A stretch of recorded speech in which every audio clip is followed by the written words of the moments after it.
नमस्कार आदाब। मैं हूं आपके साथ दिव्यांशु सिंह। दिन दुनिया के आज के इस एपिसोड में आपका बहुत स्वागत है।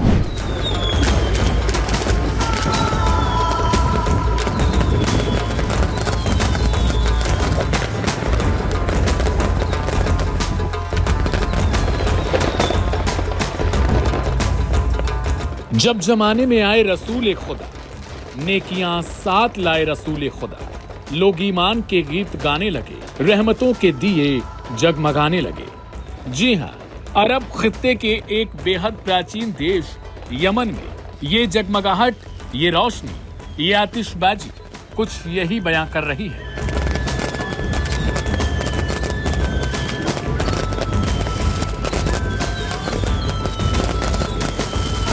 मौका है जश्न ईद मिलादुन नबी का और राजधानी सना किसी दुल्हन की तरह सजी हुई है।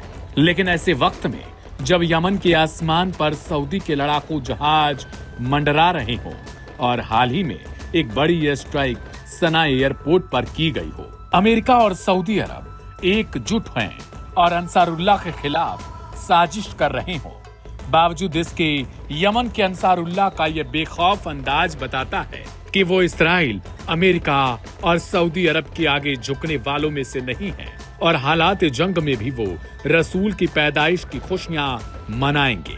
मिडिल ईस्ट एक्सपर्ट कहते हैं कि हर साल इस्लामिक कैलेंडर के महीने रबीउल अव्वल की 12 तारीख से लेकर 18 तारीख तक एक पूरे हफ्ते ईद मिलादुन नबी का जश्न मनाने का आह्वान ईरान के पहले सुप्रीम लीडर और इस्लामिक रिवॉल्यूशन के कर्ता धर्ता इमाम खुमैनी ने किया था। ईरान से लेकर यमन तक इस पूरे हफ्ते को वीक ऑफ यूनिटी के तौर पर मनाया जाता है। हालांकि अरब देश इस तरह के किसी जश्न को नहीं मनाते हैं, लेकिन कहा जाता है कि सल्तनत उस्मानिया के दौर में ईद मिलादुन नबी हिजाज के इस इलाके में मनाई जाती थी। इसी बीच सोशल मीडिया पर स्क्रॉल करते हुए सबकी नजर इस हैरान कर देने वाले वीडियो पर पड़ी है। जरा गौर से देखिए, एक सुरक्षाकर्मी पूरी मुस्तैदी से चेकिंग कर रहा है। वो लोगों के कपड़े टटोलता है, जेबें टटोलता है, लेकिन कंधे पर टंगी चमचमाती AK-47 राइफल को छूता तक नहीं। बंदूकों के साथ लोग धड़ल्ले से आगे बढ़ रहे हैं। पहली नजर में यह किसी फिल्म का सीन या कोई खतरनाक सैन्य विद्रोह लग सकता है। दुनिया हैरान है कि आखिर यह कौन सी जगह है जहां घातक हथियारों के साथ सरेआम एंट्री मिल रही है। यह हैरान कर देने वाला नजारा यमन की राजधानी सना का है। मौका था पैगंबर मोहम्मद साहब की जन्मदिन यानी मिलादुन नबी के पवित्र उत्सव का। यमन का अंसारुल्लाह प्रशासन और वहां के लोग इस परंपरा को लेकर कितने प्रतिबद्ध हैं, इसका अंदाजा इसी बात से लगाया जा सकता है कि लाखों की तादाद में आम नागरिक, बच्चे और बुजुर्ग घातक हथियारों के साथ इस पावन मौके पर इकट्ठा हुए थे। आइए जानते हैं इस वीडियो के पीछे की असली और बेहद दिलचस्प कहानी, जो दुनिया की नजरों में अपराध जैसी दिखती है। जहां दुनिया के किसी देश में एक अदद छोटा चाकू या माचिस लेकर भी जाने की इजाजत नहीं होती, वहीं यमन में लाखों लोग खुलेआम असॉल्ट राइफल्स और अपना पारंपरिक खंजर माने जॉम्बिया लेकर चल रहे थे। अब आपके मन में सवाल उठेगा कि जब बंदूक और राइफल ले जाने की खुली छूट थी तो ये गार्ड आखिर चेकिंग किस बात की कर रहे थे। दरअसल इस चेकिंग के पीछे अंसारुल्लाह और सुरक्षा एजेंसियों का एक बहुत ही गहरा सुरक्षा तर्क छिपा है। यहाँ सुरक्षा कर्मियों का मकसद राइफलें या बंदूकें जब्त करना नहीं था, बल्कि खुद को जान देने वाला वेस्ट यानी बेल्ट, कपड़ों में छिपे हुए बम, IED और लाइटर या माचिस जैसी ज्वलनशील चीजों को ढूंढना था। यमन ने सालों तक गृहयुद्ध और अशांति का सामना किया है। ऐसे धार्मिक आयोजनों में सबसे बड़ा खतरा ऐसे हमलावरों से ही होता है। एक्सपर्ट्स का मानना है कि अगर भीड़ में कोई बंदूक से हमला करने की कोशिश करेगा तो वहां मौजूद हर दूसरा हथियारबंद नागरिक उसे तुरंत ढेर कर देगा। लेकिन एक छिपा हुआ बम बिना चेतावनी के भारी तबाही मचा सकता है। यमन में हथियार रखना सिर्फ सुरक्षा की मजबूरी या अंसारुल्लाह की जिद नहीं, बल्कि वहां की सदियों पुरानी संस्कृति और जनजातीय इतिहास का अभिन्न हिस्सा है। अंसारुल्लाह आंदोलन और यमन के समाज में पुरुषों के लिए कंधे पर राइफल टांगना और कमर में पारंपरिक खंजर यानी जॉम्बिया पहनना उनके जनजातीय गौरव, मर्दानगी और सामाजिक प्रतिष्ठा का प्रतीक भी माना जाता है। यह उनके पहनावे का वैसे ही हिस्सा है जैसे आधुनिक दुनिया में घड़ी या चश्मा हो। अंसारुल्लाह प्रशासन अपनी सांस्कृतिक परंपरा को लेकर इतना अडिग है कि वे धार्मिक उत्सवों में भी इस पर रोक नहीं लगाते। लेकिन यहाँ तारीफ करनी होगी यमन के लोगों के उस गजब के सामाजिक अनुशासन की। जिस हथियार को दुनिया तबाही का जरिया मानती है, लाखों की इस भीड़ ने साबित कर दिया है कि हथियार अगर सही संस्कृति में हो तो वे बिना किसी बवाल की शांति और उत्सव का हिस्सा भी बन सकते हैं। इतनी बड़ी तादाद में असॉल्ट राइफल्स और खंजर होने के बावजूद पूरा आयोजन बिना किसी अप्रिय घटना के बेहद सौहार्दपूर्ण और उत्सव के माहौल में संपन्न हुआ।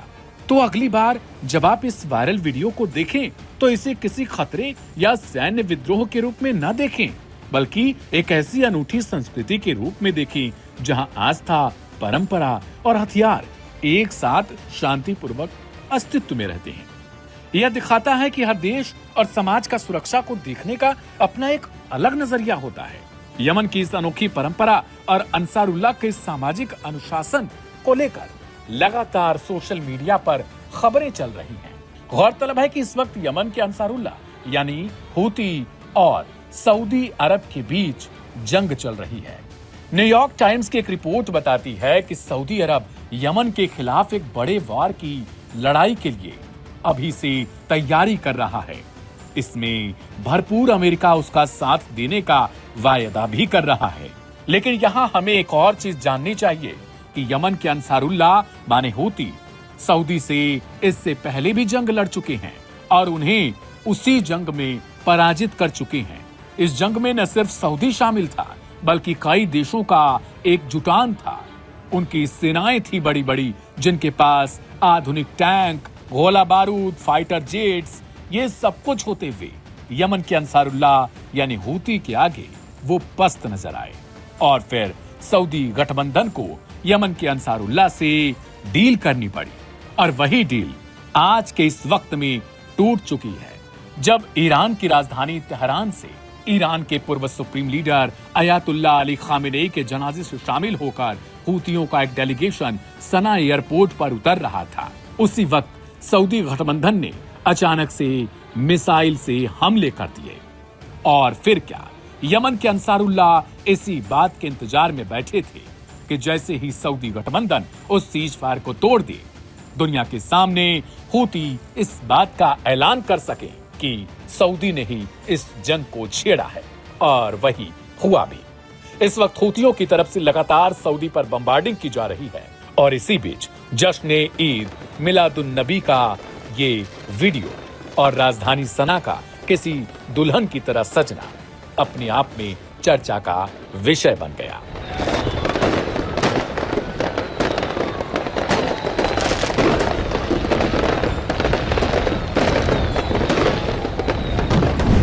तो आज का दिन दुनिया प्रोग्राम आपको कैसा लगा, हमें कमेंट बॉक्स में जरूर लिखें, क्योंकि आपके उन कमेंट्स को हम जरूर पढ़ते हैं और उसके बाद हमारे शो में जो भी बदलाव चाहिए आपके मन मुताबिक उसे उसी तरीके से पेश करते हैं।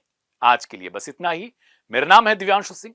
मिलेंगे कल रात 9 बजे दिन दुनिया के इसी एपिसोड में। नमस्ते, शुक्रिया, शुभ रात्रि।